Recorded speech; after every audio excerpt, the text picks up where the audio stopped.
আসসালামু আলাইকুম। ব্যাকবোন স্কুলের পক্ষ থেকে আপনাদের নতুন একটি ক্লাসে স্বাগত জানাচ্ছি। আজকে আমাদের আলোচনার বিষয় হচ্ছে মিলকরণ। তো এই মিলকরণের আলোচনাটা আমরা এর আগেও করেছিলাম, বারবার দেখিয়েছি। এটা মিলকরণ টপিকটা পড়তে হলে আপনাকে অবশ্যই বাংলা ব্যাকরণ, বাংলা প্রথম পত্র কিংবা আনুষঙ্গিক যে বিষয়গুলো রয়েছে, ইভেন কবির সংক্ষিপ্ত পরিচিতি দিয়েও কিন্তু আপনাকে মিলকরণ থেকে প্রশ্ন আসতে পারে। তো দেখি আমরা কিছু মিলকরণের কিছু কোশ্চেন, খুব সহজ ইয়েগুলো রয়েছে, কিন্তু আমরা পরবর্তী আবার প্র্যাকটিস দিব আপনাদের জন্য। ও হে মেয়ে যদি বলো, দেখেন বুঝবেন কিভাবে, সাধুরীতিতে রচিত আপনারা জানেন। আর মেয়ের কথা কোথায় রয়েছে? অপরিচিত গল্পের মধ্যে রয়েছে। ও হে মেয়ে যদি বলো, একটা খাসা মেয়ে আছে। হরিশ কিন্তু বলেছিল এটা, রবীন্দ্রনাথ ঠাকুর মানে অনুপমকে কিন্তু কথাটা বলেছিল। আর এইটা শুনেই একদম পুরা অনুপম পুরা ফিট হয়ে গেছে, হারে একটা মেয়ে আছে। দেখেন এটা কে উক্তিটা করছেন, দেখেন উক্তিটা আমরা পরে ধরবো এটা কোথায় উক্তিটা করা হচ্ছে। আচ্ছা দেখি, তারপর লিখে দিচ্ছি। উক্তিটা হচ্ছে হরিশের। ওকে, মন্দ নহে খাঁটি সোনা বটে। আরে এটা কখন বলা হয়েছে? এটা হচ্ছে বিনুদাকে যখন মেয়েকে দেখতে পাঠানো হয়েছে, তখন অনুপমের মন তো আঁকিবুকি করতেছে, আরে কেমন জানি মেয়েটা কি ঐশ্বরিয়া রায় নাকি প্রীতি জিন্তা নাকি অমাবস্যার চাঁদ, কি না কি হবে। তো তখন বিনুদা, যিনি কম কথা বলে, তার কথা দ্বারা এটা বলতেছে মন্দ নহে খাঁটি সোনা বটে। তখন অনুপমকে উক্তিটা করেছেন। তাহলে এই উক্তিটা কার বলেন তো? এই উক্তিটা হচ্ছে বিনুদার।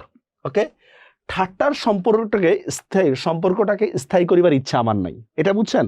এটা হচ্ছে যখন বিয়ের মধ্যে অনুপমের মামা যখন স্বর্ণ চায়, হ্যাঁ, স্বর্ণ চাওয়ার পরে স্বর্ণ দেখতে চায়, অনুপমকে বলে, কি বলে, এই মানে স্বর্ণ দেখাবো কিনা, ও কিছুই বলে না।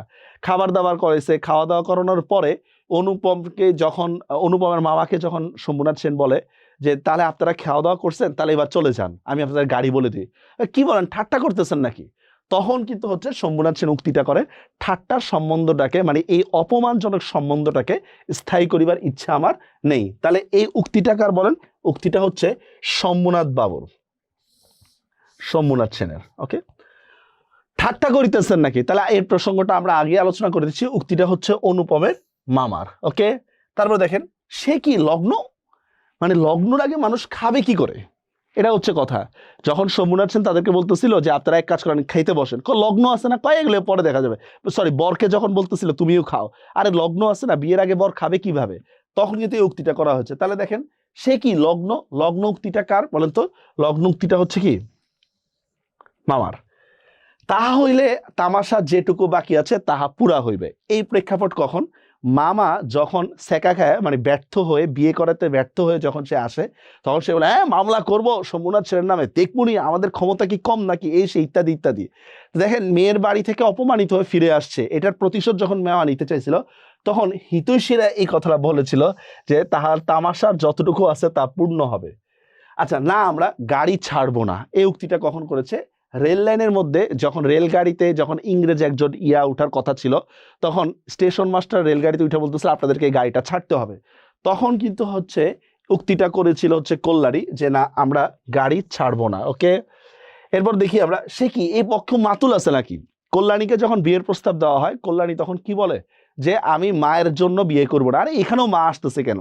মানে অনুপম তো তার মা এবং মায়ের জন্য বিয়ে করতে পারে নাই, আর এই জন্য রাগ করে বলতেছে এই পক্ষ কি মাতুল আছে নাকি? এই উক্তিটাকার, উক্তিটা হচ্ছে অনুপমের। বুঝতে পেরেছেন বিষয়টা? তা আমরা দেখি অ্যান্সার গুলা একটা জোরে অ্যান্সার গুলো একবার দেখি। দেখছেন, এই যে ওহে মেয়ে যদি বলো, হরিশের, মন্দ নহে খাঁটি সোনা বটে, বিনুদার, মানে অপরিচিত গল্প থেকে এখানে সবগুলা আলোচনা করা হচ্ছে। অপরিচিত, দেখেন এই যে মেয়ে যদি বলো, দেখছেন এই যে এটা মেয়ে যদি বলো হরিশ, তারপর দেখেন মন্দ নহে খাঁটি সোনা বটে, দেখতে পাচ্ছেন।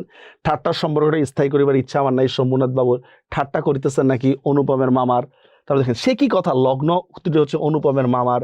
তাহলে তামাশা যতটুকু, উক্তিটি হিতৈষীদের, না আমরা গাড়ি ছাড়বো না। দেখছেন কল্যাণী, কি সর্বনাশ, সেই পক্ষে মাতুল আছে নাকি। দেখছেন, অনুপমের মায়ের উক্তি না, এটা অনুপমের মায়ের উক্তি না, এটা হচ্ছে অনুপমের উক্তি, এটা অনুপমের উক্তি, অনুপমের মায়ের না। এবার আমরা এখান থেকে কিছু বিষয় দেখি। সেটা হচ্ছে আপনাদেরকে এক্সারসাইজের জন্য দেওয়া রয়েছে। সে মাছের সাথে খেলা করতে পারে না, এটা কোথায় রয়েছে বাংলা ফার্স্ট পেপারের? মরণ নেই একটা উক্তি আছে, কিন্তু মরণ নাই, এটা কোথায় আছে বের করবেন। এক্সারসাইজ হিসেবে আপনাদের হলো, এদের একমাত্র দেবতা অহংকার, এটা আমরা পূর্বের পার্টে আলোচনা করেছি। তারপর দেখি আমরা যে আমরা কি তার মতো স্বাধীনতার কথা বলতে পারবো, আমরা কি তার মতো স্বাধীনতার কথা বলতে পারবো। খুবই ইম্পর্টেন্ট একটা লাইন, কনফিউজড হবে না, একটা কবিতার মধ্যে আছে, বলে দিলাম।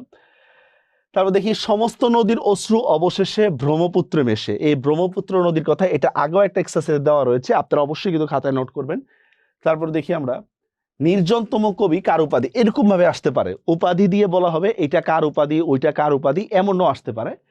তারপর দেখি আমরা মহাত্মা গান্ধীর কথা আছে কোথায়, বাংলা প্রথম পত্রে মহাত্মা গান্ধী নিয়ে আলোচনা করা হয়েছে কোথায়।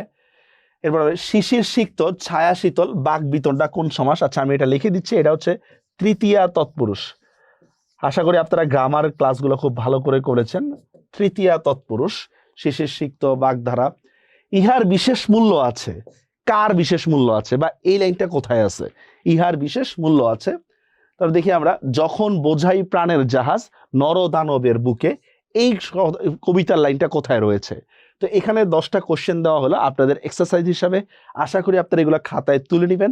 আর মিলকরণের মধ্যে বাংলা প্রথম পত্র দ্বিতীয় পত্র কবি পরিচিতি সবকিছুই আসতে পারে, এই জন্য খুব খুব সতর্ক থাকবেন।